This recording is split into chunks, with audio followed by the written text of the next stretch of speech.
SFI നേതാവടക്കം 3 വിദ്യാർത്ഥികളാണ് കേസിൽ അറസ്റ്റിലായത്. ഇതുവരെ SFI union general secretary Abhiraj, Alappuzha സ്വദേശി ആദിത്യൻ, കൊല്ലം സ്വദേശി ആകാശ് എന്നിവരാണ് പിടിയിലായത്. അഭിരാജിനെയും ആദിത്യനെയും സ്റ്റേഷൻ ജാമ്യത്തിൽ വിട്ടയച്ചു. നേരത്തെ ജാമ്യത്തിൽ വിട്ടതിനു ശേഷം അവർ സംസാരിച്ചത് KSUക്കാരാണ് ഇതിന് പിന്നിൽ എന്നാണ്. KSUക്കാരാണ് യഥാർത്ഥത്തിൽ കഞ്ചാവ് ഉപയോഗിച്ചതെന്നാണ്. KSUവിൻ്റെ നേതാവ് ഇപ്പോൾ നമ്മോടൊപ്പം സഹിനോടൊപ്പം അവിടെ ചേരുന്നുണ്ട്. KSU ജില്ലാ പ്രസിഡന്റാണ് എന്നാണ് ഞാൻ മനസ്സിലാക്കുന്നത്.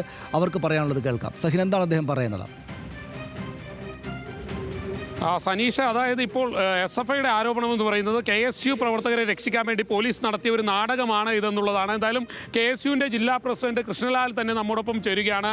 കൃഷ്ണലാൽ, ഇപ്പോൾ SFIയുടെ ആരോപണം എന്ന് പറയുന്നത് നിങ്ങളുടെ ആദിൽ എന്ന് പറയുന്ന ഒരു KSU പ്രവർത്തനെ രക്ഷിക്കാൻ വേണ്ടി SFIക്കാർ കുടുക്കി എന്നുള്ളതാണ്. അങ്ങനെയാണോ സംഭവം? ഈ ആദിൽ നിങ്ങളുടെ പ്രവർത്തകൻ തന്നെയാണോ? എന്താണ്, പോലീസ് അതിനുവേണ്ടിയുള്ള ഒരു ശ്രമം നടത്തിയതാണോ? ആദിലിനെ രക്ഷിച്ചതാണോ പോലീസ്? ഇത് നമുക്ക് മനസ്സിലാക്കേണ്ടത് രാവിലെ നമ്മൾ മാധ്യമങ്ങളിൽ കണ്ടപ്പോഴാണ് വിഷയം അറിഞ്ഞത്. മാധ്യമങ്ങളിലൊക്കെ ഇതിൽ പ്രതിയായിട്ട് വന്നിരിക്കുന്നത് പോലീസ് FIR ഇട്ടതിൽ പ്രതിപ്പട്ടികയിലുള്ളത് SFI നേതാവാണ്. SFIയുടെ യൂണിയൻ ജനറൽ സെക്രട്ടറി അഭിരാജ് എന്ന് പറയുന്ന ഒരു വിദ്യാർത്ഥിയാണ് ഈ കേസിൽ പിടിക്കപ്പെട്ടാക്കുന്നത്. നിലവിൽ ഇതുവരെ ഒരു KSUക്കാരനെ പോലും ഈ കേസിൽ അറസ്റ്റ് ചെയ്തിട്ടില്ല. അപ്പോൾ ഇതിൽ കൃത്യമായിട്ട് നമുക്ക് വായിച്ചെടുക്കാൻ സാധിക്കുന്നത് SFIക്ക് ആ ക്യാമ്പസിൽ നേതൃത്വം നൽകുന്ന, ആ യൂണിയനെ നയിക്കുന്ന SFIയുടെ യൂണിയൻ ജനറൽ സെക്രട്ടറി അടക്കം ഈ കേസിൽ പ്രതിയായിരിക്കുകയാണ്. അത് മറച്ചു വെക്കാനായിട്ട്, ആ നാണക്കേടിൽ നിന്ന് ഒഴിവാക്കാൻ വേണ്ടിയിട്ടാണ് SFI ലീഡർഷിപ്പ് ഇത്തരത്തിൽ KSUക്കാരെ രക്ഷിക്കാൻ ഉള്ള പരിപാടിയാണെന്നൊക്കെ പറയുന്നത്. നിലവിൽ KSUവിൻ്റെ യാതൊരു പ്രവർത്തകർക്ക് ഇതിൽ പങ്കില്ല. ഇനി അങ്ങനെ ഏതെങ്കിലും KSUക്കാർ ഈ വിഷയവുമായി ബന്ധപ്പെട്ട് പങ്കുണ്ടെങ്കിൽ സംഘടന ആലോചിച്ച് അവർക്കെതിരെയുള്ള നടപടിയെടുക്കും. KSU പ്രവർത്തകർക്ക് പങ്കുണ്ടാകാനുള്ളൊരു സാധ്യതയുണ്ട്.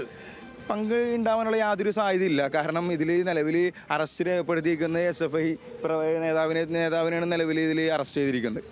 അത് മറച്ചു വെക്കാനുള്ള SFIയുടെ ഒരു നാടകമായിട്ടാണ് KSU ഇതിനെ കാണുന്നത്. ജില്ലാ പ്രസിഡന്റ് എന്നുള്ള നിലയിൽ അങ്ങ് ഇത് സംബന്ധിച്ച് കാര്യങ്ങളൊക്കെ ഒന്ന് അന്വേഷിച്ചിരുന്നു. എന്താണ് അവിടെ സംഭവിച്ചിരിക്കുന്നതെന്നൊന്ന് അന്വേഷിച്ചു?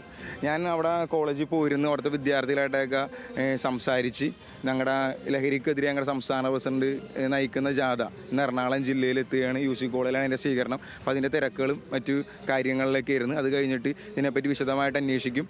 സംഘടനയിലുള്ള ബാക്കിയുള്ള നേതാക്കന്മാരോടൊക്കെ ആലോചിച്ച് എന്താണ് കാര്യങ്ങളെന്നൊക്കെ നോക്കിയിട്ട് ചെയ്യും. ഈ നടപടികൾ എന്തായിരിക്കും ഇനി? നിങ്ങൾ KSU എങ്ങനെ ആയിരിക്കും ഇതിനൊരു ചെറുക്കാനുള്ള ഒരു നടപടി ഉണ്ടാകുമ്പോൾ? KSUവിനെ സംബന്ധിച്ച് പറയുകയാണെങ്കിൽ ഞങ്ങൾ ലഹരിക്കെതിരെ വലിയൊരു പോരാട്ടത്തിന് ഇറങ്ങിയാക്കുകയാണ്. ഞങ്ങളുടെ സംസ്ഥാന പ്രസിഡന്റ് കാസർഗോഡ് നിന്ന് തിരുവനന്തപുരം വരെ ജാഥ നയിക്കുന്നതാണ്. പിന്നെ ഇതിൽ KSUവിൻ്റെ യാതൊരു പ്രവർത്തകരെ നിലവിൽ പോലീസ് പ്രതിപ്പട്ടികയിൽ പോലും ചേർത്തിട്ടില്ല. ഇവിടെ ഈ കഞ്ചാവ് ശേഖരം കണ്ടെടുത്തപ്പോൾ അറസ്റ്റ് ചെയ്തത് SFI നേതാവിനെയാണ്. അത് മറച്ചു വെക്കാൻ വേണ്ടി SFI നടത്തുന്ന ഒരു നാടകമാണ്. SFIക്ക് അത് ഈക്വൽ ചെയ്യാൻ വേണ്ടി KSUക്കാരും കൂടി ഇതിലുണ്ട് എന്ന് പറയുമ്പോൾ ഒരു നാണക്കേടിൽ നിന്ന് ഒഴിവാകാൻ വേണ്ടി SFIക്കാർ ഇതാണ് പറയുന്നത്.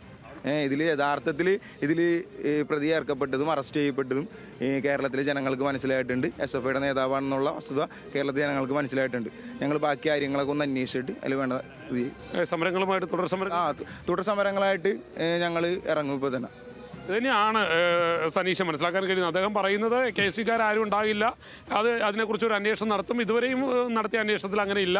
SFI അവരുടെ മുഖം രക്ഷിക്കാൻ വേണ്ടി പറയുന്ന ഒരു നാടകമാണ് ഇതെന്നുള്ള രീതിയിലാണ് KSUവിൻ്റെ ജില്ലാ പ്രസിഡന്റ് സംസാരിക്കുന്നത്. സനീഷ്, ഒപ്പം തന്നെ ചില കാര്യങ്ങൾ പറയുന്നുണ്ട്. ഇതിൽ രാഷ്ട്രീയ ബന്ധ പോലീസ് അന്വേഷിക്കുമെന്നും പറയുന്നുണ്ട്. സനീഷ്, പോലീസിന്റെ ഒരു വേർഷൻ എന്താ സഹിൻ? അതായത് പോലീസ് എന്താ പറയുന്നത്? അത് സംബന്ധിച്ച വിവരങ്ങൾ കിട്ടിയോ? ഇത് എങ്ങനെയാണ് ഈ ഒരു ഇൻഫർമേഷൻ കിട്ടിയത്? എന്തുകൊണ്ട് കോളേജ് ക്യാമ്പസിലേക്ക് പോയിട്ട് പരിശോധന നടത്തി?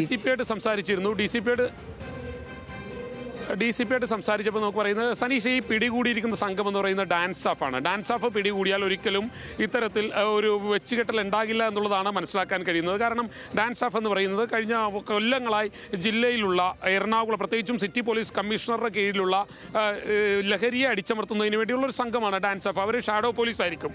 കൂടുതലും സാധാരണക്കാരെ പോലെ വേഷം ധരിച്ചു വരുന്ന പോലീസാണ്. ഈ കഞ്ചാവ് കേസ് പിടികൂടുമ്പോഴും ചില കാര്യങ്ങളുണ്ടായിരുന്നു. ഇന്നലെ ഉച്ചയോടുകൂടി തന്നെ പോലീസുകാരിൽ ചില ആളുകൾ ആ ഹോസ്റ്റലിലെത്തിയിരുന്നു. പെരിയാർ എന്ന് പറയുന്ന ഹോസ്റ്റലിലെത്തിയിരുന്നു. അവർ വേഷം മാറി അവിടെ എത്തുകയും ഈ കഞ്ചാവ് വാങ്ങുന്നതിനുള്ള ഒരു പണപ്പിരിവ് നടക്കുന്നതായി പോലീസിൻ്റെ ശ്രദ്ധയിൽപ്പെടുകയും ചെയ്തു. ഇതിനുശേഷം 8 മണിയോടുകൂടി ഈ ഹോസ്റ്റൽ ഡാൻസ് ഓഫിൻ്റെ സംഘം വളഞ്ഞിരുന്നു. കാരണം 8 മണിക്കാണ് ഹോസ്റ്റലിൽ കഞ്ചാവ് എത്തുന്നത്. അതിനുശേഷം അവർ പിടികൂടാൻ തീരുമാനിക്കുന്നത് 12 മണിയോടുകൂടിയാണ്. കാരണം ഈ കുട്ടികളെല്ലാം റൂമിൽ കയറിയതിന് ശേഷം പ്രശ്നമുണ്ടാക്കാതെ ഈ കഞ്ചാവ് കൈയോടുകൂടി പിടിക്കുക എന്നുള്ളത് തന്നെയായിരുന്നു പോലീസിൻ്റെ ലക്ഷ്യം. ഡാൻസ് ഓഫ് എന്ന് പറയുന്ന സംഘം സിറ്റി പോലീസ് കമ്മീഷണറുടെ കീഴിൽ പ്രവർത്തിച്ചു പ്രവർത്തിച്ചുകൊണ്ടിരിക്കുന്ന ഒരു സംഘമാണ്. ആ സംഘം കൃത്യമായി തന്നെ ഇടപെടൽ നടത്തിയാണ് ഇത് പിടികൂടിയിരിക്കുന്നത്. മാത്രമല്ല ഇപ്പോൾ കൊച്ചി സിറ്റി പോലീസിൻ്റെ DCP ഡെപ്യൂട്ടി കമ്മീഷണർ അടക്കം പറയുന്നത് ഇത് സംബന്ധിച്ച് വിശദമായി പരിശോധനകൾ നടത്തിയിരുന്നു. ആ പരിശോധനകൾക്കൊടുവിലാണ് കഞ്ചാവ് ക്യാമ്പസിൽ നിന്നും കണ്ടെത്തിയത്. അങ്ങനെ ക്യാമ്പസിൽ നിന്നും കഞ്ചാവ് കണ്ടെത്തിയ സമയത്ത് പോലും പോലീസിന് കൃത്യമായ വിവരങ്ങളുണ്ടായിരുന്നു. ഹോളി ആഘോഷം കളറാക്കാൻ വേണ്ടി വിദ്യാർത്ഥികളിൽ നിന്ന് പിരിവെടുത്ത് നടത്തിയ ഒരു കഞ്ചാവ് ശേഖരണമായിരുന്നു. മാത്രമല്ല ഈ കഞ്ചാവ് മുറിയിലെത്തിച്ച് പൊതികളിലാക്കുന്ന പരിപാടിയും ഈ കുട്ടികൾ ചെയ്തിരുന്നു. കൂടാതെ ഈ ഹോസ്റ്റലിനകത്തൊരു പരിശോധന ഉണ്ടാകില്ല എന്നുള്ളതായിരുന്നു കുട്ടികൾ കരുതിയിരുന്നത്. എന്നാൽ പോലീസ് ഇവരുടെ ധാരണകളെല്ലാം തെറ്റിച്ചുകൊണ്ട് അകത്ത് കയറുകയായിരുന്നു. എന്തായാലും പോലീസ് കൃത്യമായി തന്നെ അവരുടെ കാര്യം പറഞ്ഞു വയ്ക്കുകയാണ്. ഇതിൽ രാഷ്ട്രീയ ബന്ധം അതുവരെയും പോലീസിന് അറിയില്ലായിരുന്നു.